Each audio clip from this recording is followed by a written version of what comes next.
Hi, this is Dave, Dave's Vintage Baseball Cards. This is my contact information, and I want you to make a note of this. I'm going to show it to you again in a couple of minutes, but you might need this at a later date. What I want to talk with you about today is you found a baseball card collection, or you have a baseball card collection, perhaps you've inherited one, now you've got a box full of cards, and you want to know, well, how do I take care of these cards? How do I store them?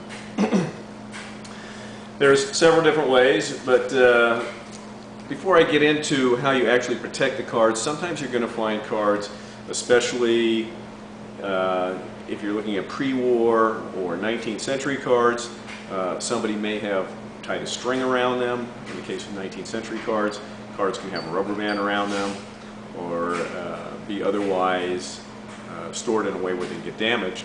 If you have string or rubber bands on the card, I would recommend that you remove those right away, because those will continue to damage the cards as they move around. Now, the way we store cards, and we buy cards all the time, is by using card savers and penny sleeves. This is a penny sleeve. See, it's a very flimsy little piece of plastic, and basically I separate these things so as to not catch the corner while I'm putting this in. And now the card is protected to a small degree. This is a rigid top loader. You can take this card here like that. Once it's in a penny sleeve, you can put them in without it. And you can put it in this. These are kind of thick, as you can see. Now this card is protected.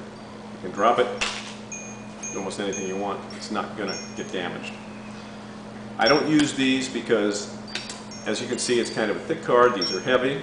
They take up a lot of space, and if you use a lot of them, they're going to weigh a lot, especially for shipping purposes. This is a card saver. This is what we use to store all our cards here at Dave's Vintage Baseball Cards. And once again, when you're putting these in, I take an index finger and I'll open up this. There's a split flip top there. Take the card, slide it in like that. Then evenly, slowly push it down, because if you push it down too hard, you can actually bend the card while you're doing that. There's all kinds of different shapes of these card savers. You can see the one we put it in. This is a card from the 1960s, but you have a little bit larger pennies card saver for cards from the 50s that are slightly larger.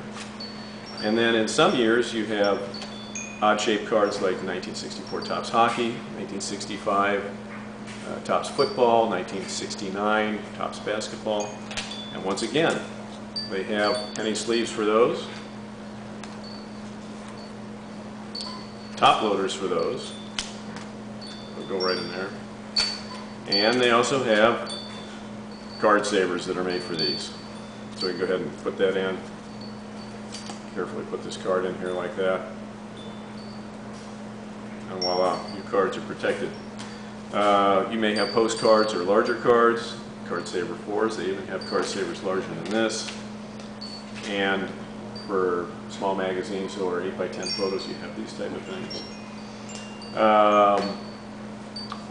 Now, another way of protecting your cards, if you have a complete set, you can get a notebook like this. And you have, this way you can view your cards. I don't suggest putting 2 cards in a pocket. Some people do that. You can't see the stats, plus it's kind of tight. 9 pocket sleeves in a notebook.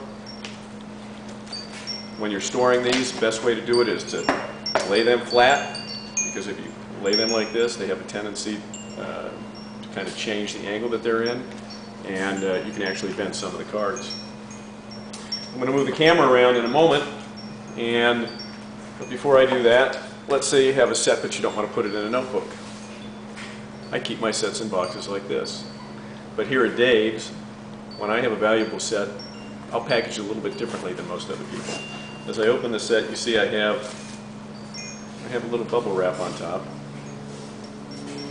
I have some bubble wrap on the bottom, and as you can see, if you look inside of this box, on the edges of these cards,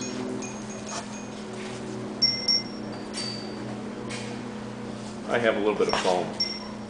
So the cards aren't actually touching the cardboard box. If you have a large collection of cards that you're putting in these type of holders, you can get a box like this. This is a triple row box. You can get single row, double row, or 4-row boxes. And you can see with the card savers, they fit in just perfectly. This is a really good way to store your cards. Now, we have people that we work with that sell these types of supplies. I'm not a supply dealer, but I have a quantity of them here. If you call me up and you want to talk about a collection and you need a few of these things, I can send them to you. If you need to purchase a bunch of these, I can refer you to somebody that does handle these type of things. Or if you like, you can buy them through me. I can get them and ship them to you.